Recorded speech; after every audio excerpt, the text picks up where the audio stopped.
Hey there, fellow marketers. Professor Wolters here, and today we're here in Rwanda. We're actually just outside the Volcano National Park. Sadly, you cannot see any of the volcanoes behind me because, well, it's all cloudy now. It's the afternoon, but it is gorgeous here. And we've been really traveling around, seeing so many really cool things here in Rwanda, and I really noticed how supply chains are really working really well here for tourism, because the supply chain of the hotels, with the tour guides, with the sites you see, with the gorillas and treks you can do, it all really works together really well. And I'm like, this is great. And I see what they've done is they've really overcome a lot of the obstacles and troubles that supply chains have. So I thought I'd make a video today on how we can reduce supply chain conflict in our own supply chains. And what's funny is when you think about supply chains and how to reduce those conflicts, it's actually pretty similar to relationships. Because think about it, in a supply chain, you're working with somebody quite often, right? They're supplying you the food for your restaurant, or they're supplying you the computer chips for the computers you make. Well, in relationships, what are they supplying to you? They're supplying the friendship to you. They're supplying the trust to you. There's all these kind of things very similar to it. But also supply chains, well, they have issues, right? Sometimes they get into fights over prices. Well, don't we get into fights with our friends sometimes? Like, I don't like that movie and you like that movie. I want pepperoni pizza and you want avocado pizza. We have disagreements, okay? So what I'm going to talk about are 5 ways that we can really cut down on these kind of disagreements in our supply chain to help things work out better, okay? And the first thing you need to have is open communication. Look, in any relationship, whether it's professional or personal, open communication is key. I mean, think about it. If your boyfriend or girlfriend or spouse or partner all of a sudden isn't talking to you, you know there's a problem. And if you haven't realized that yet, there is definitely a problem, okay? And in supply chain, it's the same thing. We need to have that open flow of communication. We need to know, hey, what's the sales data? Hey, what are your customers saying so we can make sure we're doing the right stuff? We need to be sharing all this information back and forth. So we need to make sure we develop really clear, easy ways for everyone in our supply chain to talk to each other, okay? Whether it is making sure everyone's on the same data plan, or everybody's working on the same document sharing files and stuff like that. We want to make sure it's all okay so information gets shared, because the last thing we want is for us not to be able to communicate with each other. And as we communicate more, it kind of leads into the second issue we need to look at, and that is when we build mutual trust. I mean, think about it. I trust my friend to have a good time, right? And that's why I always go with my same friends, because we have a good time together every single time. Well, for supply chains, hey, I need to make sure I can trust that I'm going to have a good time with my suppliers or my people I'm selling to on the supply chain. And the thing is, what's a good time for a business? Hey, our business is running well. We're making money. We're making a profit. And that's why, in order to get that open communication, if we develop that mutual trust, it's a lot more likely that we're going to share information with our suppliers, right? And they're going to share information with us. It's like your friends. The more you develop a friendship, the more secrets you share with them, the more things that really matter to you. I mean, think about it. When you first met your best friend, did you share your deepest, darkest secrets with them the first day? No, of course not. It took time to develop that mutual trust. And it's the same thing in supply chain. We have to consistently deliver on this relationship. Hey, we're delivering our products on time. We're giving you a good, fair price. We're doing all this. We're both being successful. These things together build that mutual trust, and then we start sharing more and more information. Now, the third thing that can kind of decrease supply chain conflict is if we have common goals. If everybody in the supply chain is going for the same goal, it makes it a lot easier because we're all running the same way, okay?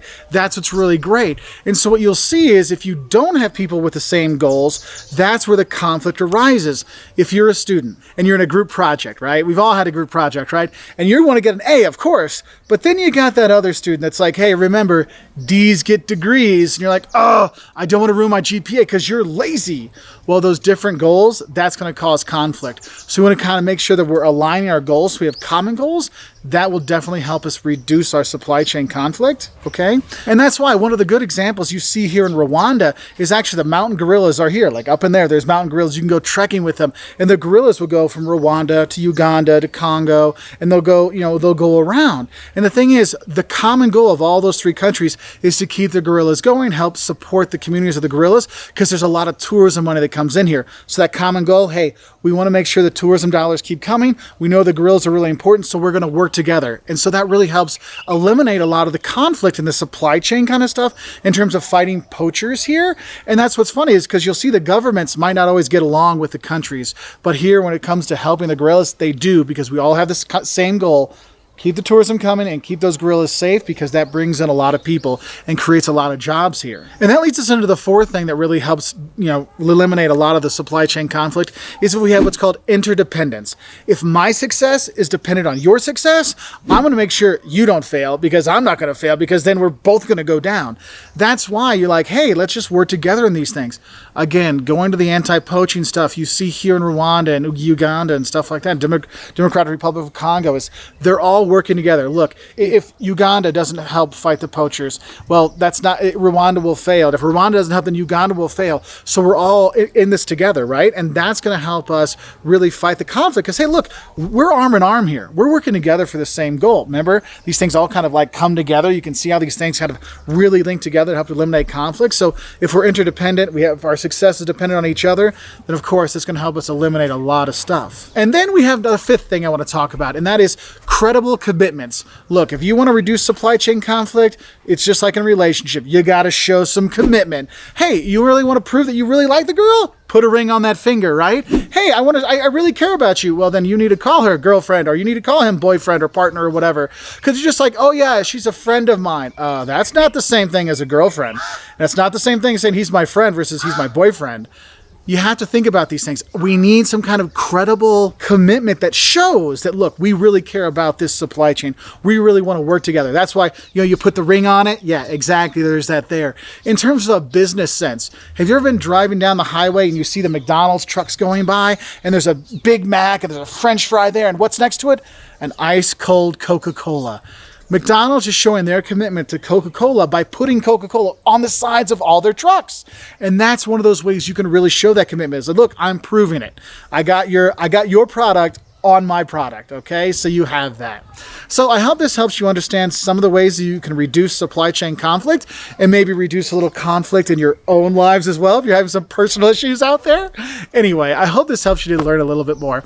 If you do want to learn more, hit that subscribe button. We put out new business videos every week, marketing, YouTube, all kinds of stuff to help people learn and grow. And if this helps you on your journey to a better grade on an exam, hey, good luck on your exam. This helps you on your journey to being a better entrepreneur. I hope it helps as well. And if you have supply chain conflict, or you saw other issues and how you got over it, put in the comment section below so other people can learn how to kind of overcome some of the conflicts we do have in our supply chains or our relationships, whichever you prefer.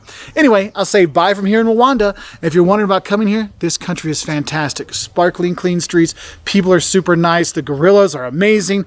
And this is a country of 1,000 hills. And believe me, there's a lot of hills to go through. So if you're going to be driving, watch your tummy, because it's a little tummy shaky. All right. Anyway, I'll see you later. Bye from Rwanda.